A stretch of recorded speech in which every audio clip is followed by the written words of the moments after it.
Yesterday a news was circulating on Indian social media and Indian mainstream media regarding official visit by the Inter-Services Intelligence Chief inside Bangladesh, or visit or no visit. The big question is that who are Indians actually to tell the world exactly how to play, how to make policies, how to adjust with the military environment of the modern times? A very absurd statement that presumably means that Pakistan should declare war with every single country whom Mr. Ajit Dohal has visited. I think India got a severe setback to its neighborhood first policy. We badly failed. Sheikh Hasina was given, why India was the only country to give her asylum. But I'm sure when Bangladesh looks at nuclear and missile technology, Pakistan can definitely help them.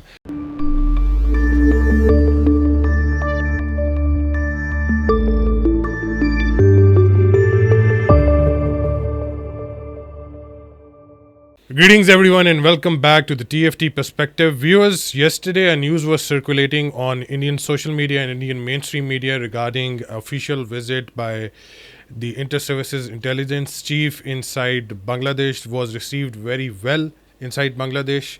But when it comes to fake news narrative, especially coming from mainstream news channels from India, this news item was also rebutted by Dhaka Tribune, as well as the press wing of the chief advisor Dr. Yunus, who said that there is no such thing or a scheduled visit by the ISI chief inside Bangladesh.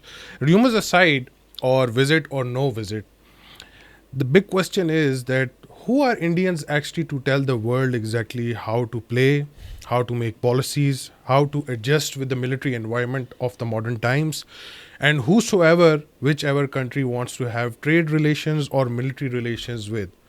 Why are Indians in such a fuss when it comes to a visit from the ISI chief, whether it be rumored, whether it be original, or whether it be fake news? Be completely alarmed and surprised. In fact, in a tweet by one of the major, I would say, mainstream analysts and anchors, Mr. Shiv Arur, he considered this as a declaration of war.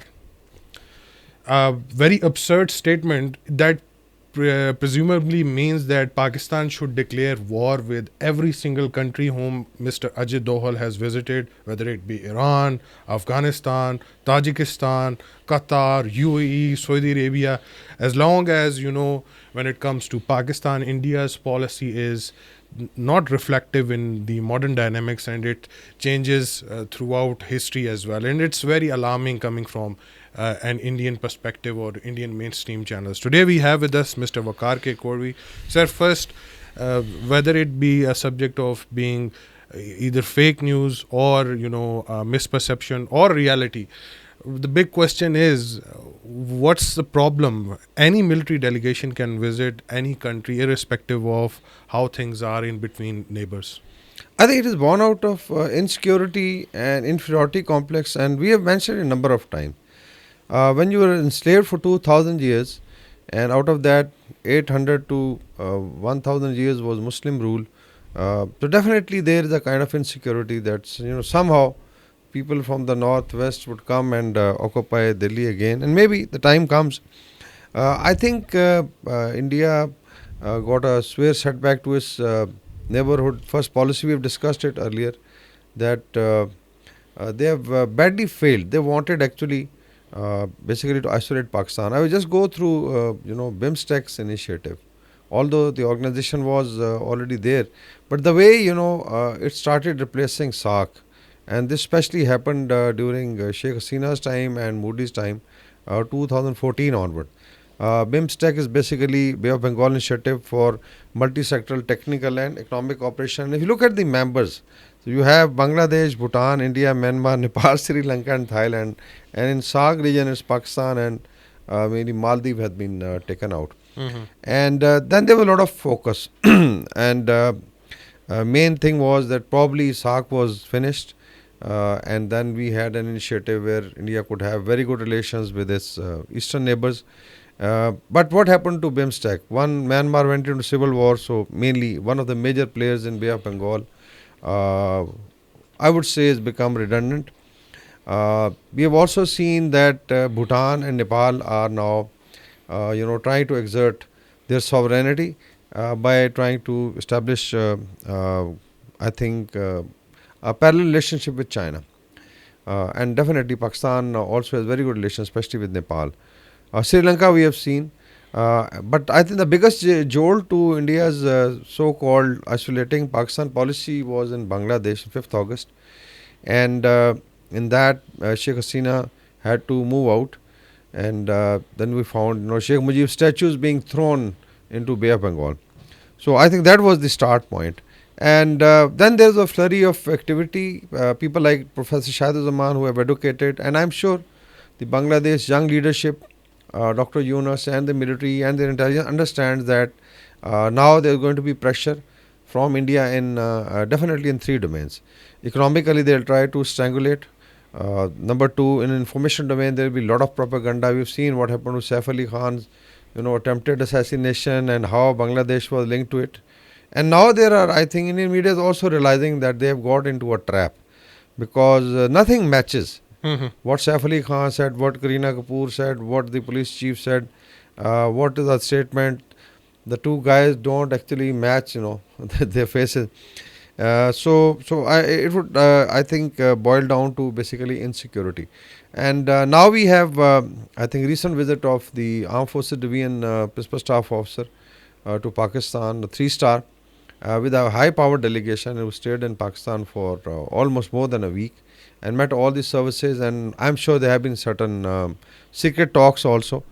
Now the story which came in, Indian media, I think This was initiated by the Economic Times. Economic Time. It may have, some merit. I don't know because we are not privy to that. But maybe they are also throwing a spin that probably, the AFD guy was Dr. Yunus person or man, and now, he's Indian. So Bangladesh military has been bypassed. Let's say Chief of Army Staff, General Waqar Uzma. So this is also a twist being given. That now the ISI chief is basically come on his invitation. Maybe he's already there. I don't know.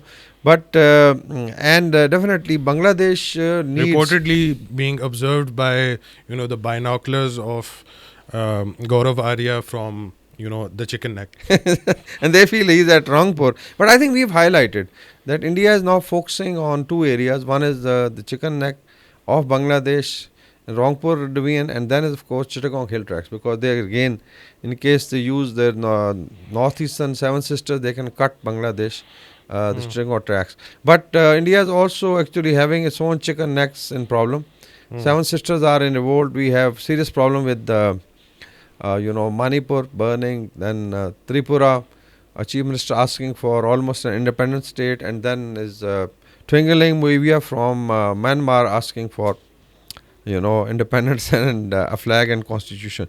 So all told, I also just like to remind that how many visits Ajit Doval did in last 2 years to Bangladesh, and also received delegates from Bangladesh, whether they were Bangladesh Directorate of Forces Intelligence, because DFI deals with the tri-service intelligence, or their foreign minister. So you had I think he had 5 to 6 interactions, including one overt visit, which was basically 27th to 29th of March last year, and before, and I think even before Sheikh Hasina's regime fell, there was reportedly a visit by Ajit Doval with his team of what is happening, because they were and Ajit Doval also got, I think, I would say, a lot of bashing from some of the defense analysts in India, that if Bangladesh was your so-called strategic ally and Sheikh Hasina was maintained through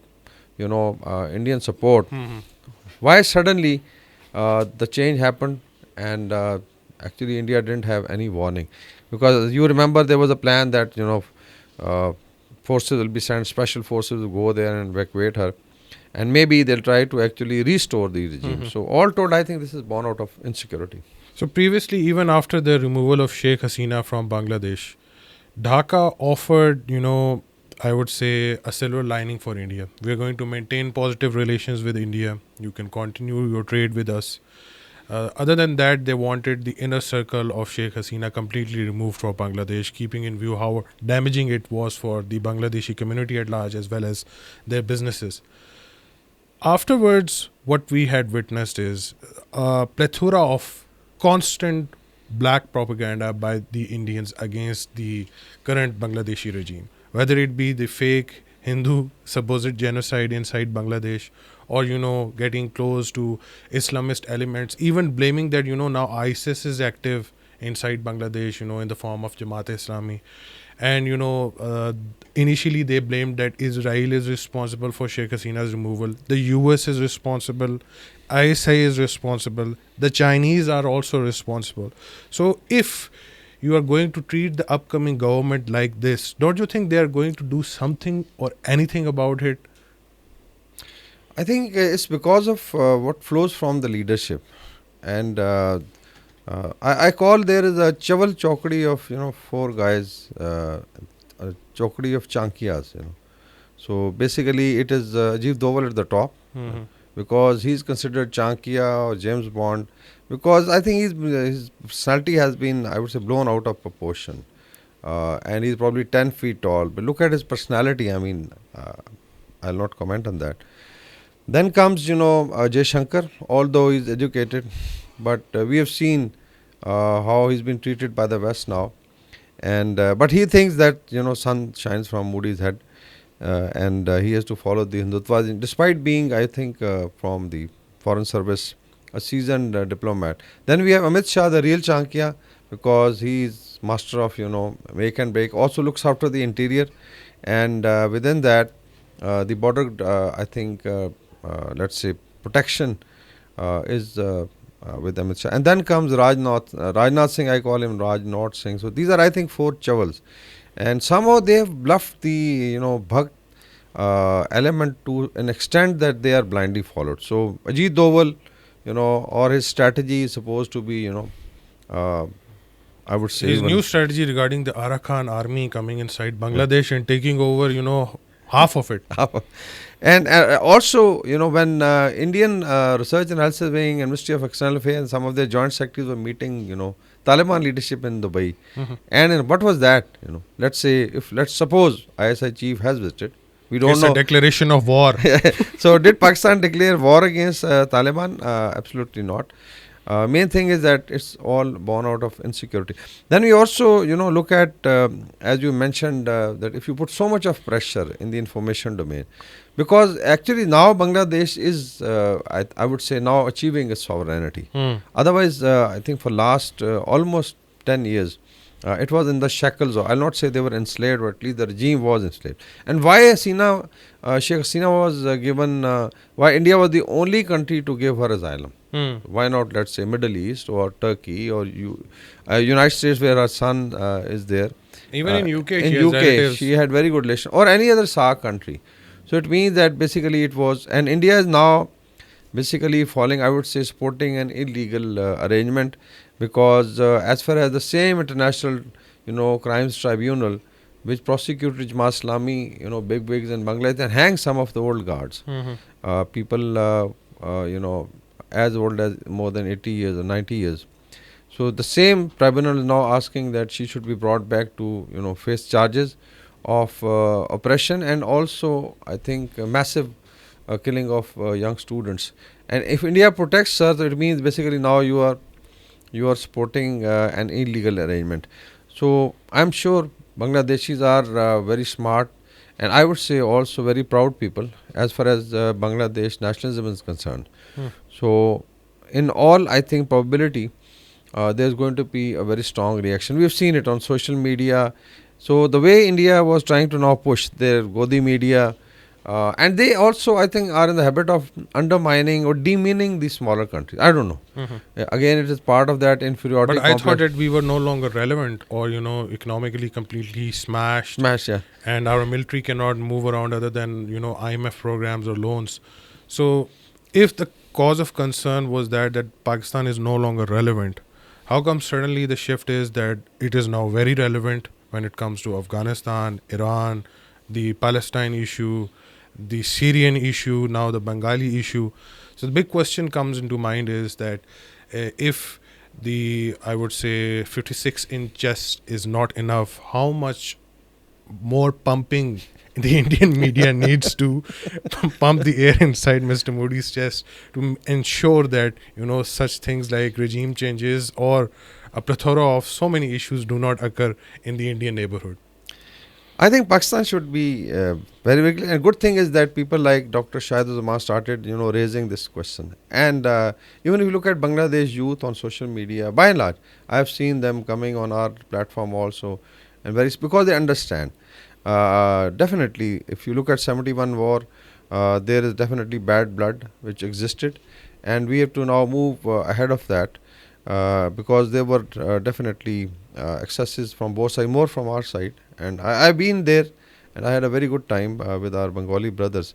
But I would, I think, also give Bangladesh a message of support that yes, we are going to, in case Bangladesh is threatened, we will militarily support them. Now, this is my own suggestion. If they need a missile shield, we will provide it. Because when the PSO of the AFD was here, I think he showed And a I lot of think interest. India itself created an existential threat for Bangladesh right in front of their eyes.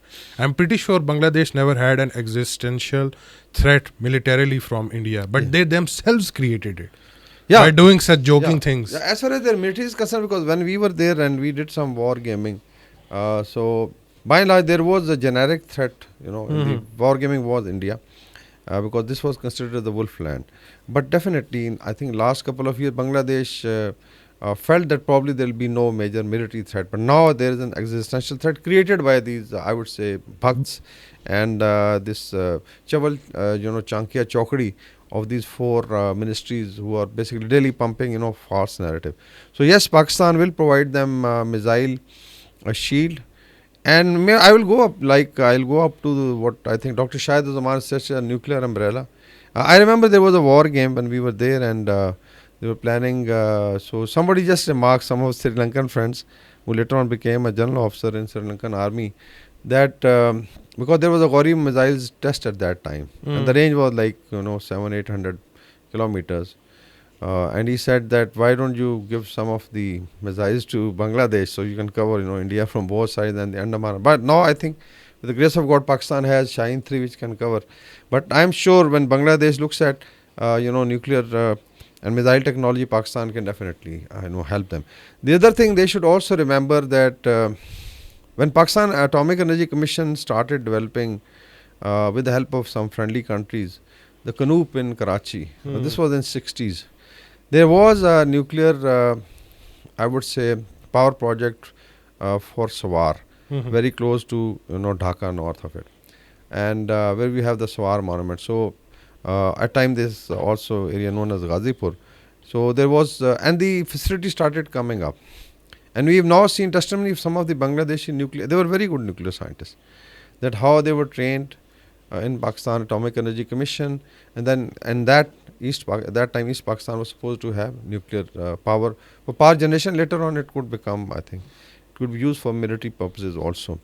First thing the Indian did was to dismantle this, and it took Bangladesh almost, I would say, 45 years that now the Russians finally decided they could help to rebuild that. That itself is plagued by corruption. And now India is also trying to play, although I think President Putin is very wise, that Russia is asking them to return the dollars they have provided for development, as if President Putin and Russians are waiting for nod from Mr. Ajit Doval or Modi that okay, you are going to run our bilateral relation between Russia and or even Trump having a nod at the Indians.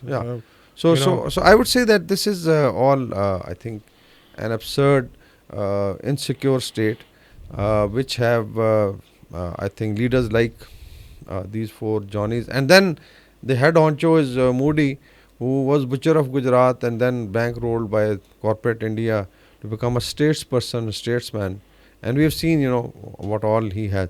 So all told, I think I would say that even intelligence sharing becomes very important. Pakistan has we can also offer them drones to look after the border, and it's a very long border, I think more than 4,000 kilometers, because Bangladesh is surrounded by India from 3 sides.